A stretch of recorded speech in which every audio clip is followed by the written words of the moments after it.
This is an ABC News special report. Good afternoon. I'm Whit Johnson in New York. We're coming on the air because House Republicans have just delivered a major victory for President Trump, passing his mega spending bill. Final passage coming after an intense pressure campaign from the president, at times even threatening to primary holdout Republicans in both the Senate and the House. There you see Speaker Mike Johnson gaveling that win. He worked around the clock to cross this threshold here. Many of his party's holdouts flipping overnight, ultimately voting yes on the bill.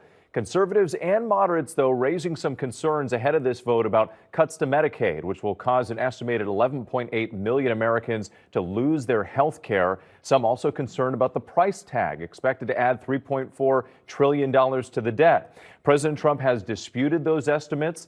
The bill includes more spending for the president's immigration policies and roughly $4 trillion in tax cuts. The bill passing without any Democratic support. House Minority Leader Hakeem Jeffries taking to the floor for what's known as the magic minute.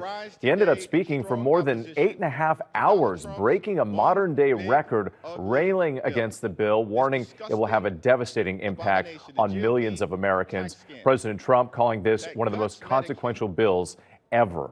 Let's go to Mary Bruce, our chief White House correspondent, with more. Mary, we know this July 4th deadline was self-imposed by the president. We noted that pressure campaign. Ultimately, only 2 Republicans voted against it. So what did it take to get this over the finish line, and what does this mean for Trump's agenda?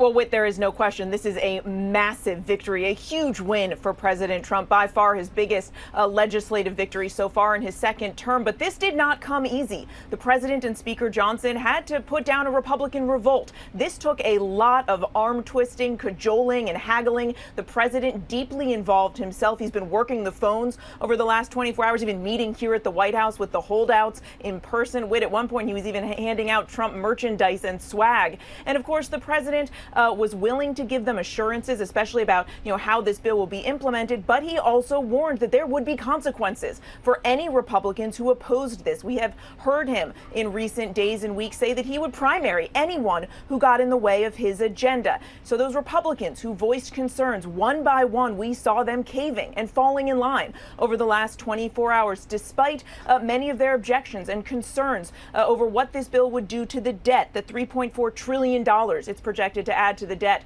over the next decade. Their concerns about what this would mean for Medicaid recipients, the estimated 11.8 million Americans that could lose their health coverage because of this bill. All of them, except for 2 Republicans, falling in line. Now, this is the cornerstone of the president's agenda. You can guarantee there's a lot of celebrating here at the White House right now. In addition, of course, to what this does for taxes, cutting roughly $4 trillion in taxes, mostly for the wealthiest Americans. It also includes more funding, as you mentioned, for immigration enforcement and border security. It also fulfills some of his campaign promises to eliminate taxes on tips and overtime. But Whit, now that he has sold Republicans on this, the president now has to go out and sell the American people on this bill. And it starts tonight with a big speech he's giving in Iowa. It sure does, Mary Bruce. And again, as you illustrated, also points out the amount of power that he holds over the Republican Party. Mary, thank you once again. Let's go to ABC's congressional correspondent Jay O'Brien on the Hill. And Jay, I want to talk about the Democrats here because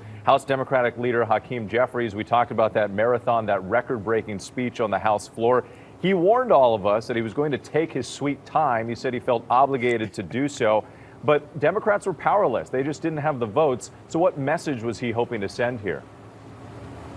Exactly right, Whit. Jeffries spoke for 8 hours and 44 minutes, breaking a record for longest House floor speech that was previously set by Kevin McCarthy, who was speaking at the time in opposition in 2021 to a Biden-era piece of legislation. Democrats elated by his speech, but ultimately, as you said, they did not have the votes to block this bill. They are not in the majority. Speaker Johnson, though, he had his work cut out for him. He could only afford to lose 3 Republicans. As Mary said, he lost 2 on 2 different ideological sides of his party. One is Thomas Massie, who's a fiscal hawk who did not like the price tag of this bill. The other is Brian Fitzpatrick, a moderate Republican who represents a district in Pennsylvania that Kamala Harris won, who has long expressed concerns about cuts to Medicaid. Ultimately, though, those are the only 2 Republican no votes that Johnson loses. And this is the culmination of a months-long process, not just for Speaker Johnson, not just for President Trump, but congressional Republicans writ large. Multiple marathon into the night votes in both the House and the Senate, backroom deal making and, frankly, drama and dysfunction in their party